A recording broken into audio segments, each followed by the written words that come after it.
मगर मोहब्बत के फलसफे को नहीं समझा तू। बहुत ऊंचा फलसफा है और मैं यहाँ तेरी शरारतों को रफू करने आया था। तेरी बदतमीजों को रफू नहीं कर सकता मैं जा रहा हूँ। अरे जा, मुझे किसी की जरूरत नहीं है। अरे जब मैंने अपने दिल में रहने वालों के जाने का अफसोस नहीं किया तो घर से जाने वालों की परवाह क्या करूंगा। मास्टर तो सिर्फ बातों की चिंदियां रफू कर सकता है, दिलों के चिथड़ों को नहीं। चल जा। रे पागली, रे पागली, रे पागली, रे पागली, रे पागली, रे पागली, रे पागली, रे पागली। मिलब तो हसे तो बताई बरे कि कितना प्यार करीले हम। मिलब तो हसे तो बताई बरे कि कितना प्यार करीले हम। रे पागली,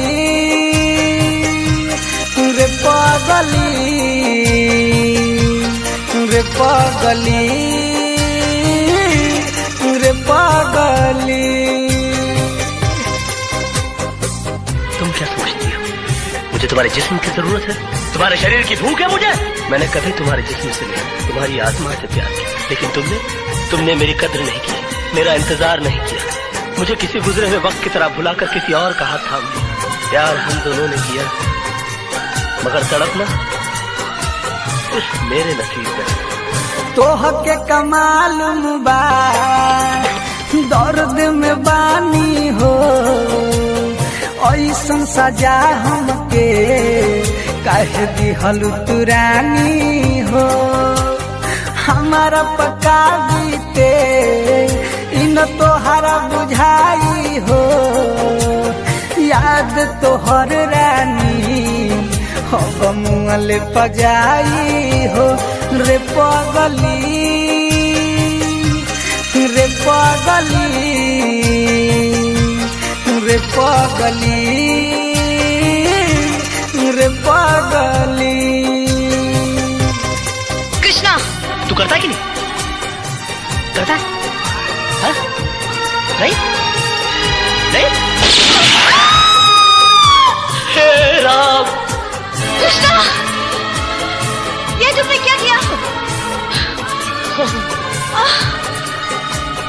दुनिया सच्चाई का सबूत मांगती है। नहीं। तोरा पीले तोहरा बिना कुछ न भावेला, याद आवेलू एतना अखिया लोरावा बहावेला। राइटर लड्डू सुन मनव न लागेला, चंदन के अखिया में अब निंदियो नया हवेला। रे पागली, रे पागली, रे पागली, रे पागली। मिलब तो हसे तो बताई बरे कि कितना प्यार करीले हम। मिलब तो हसे तो बताई बरे कि कितना प्यार करीले हम। रे पागली,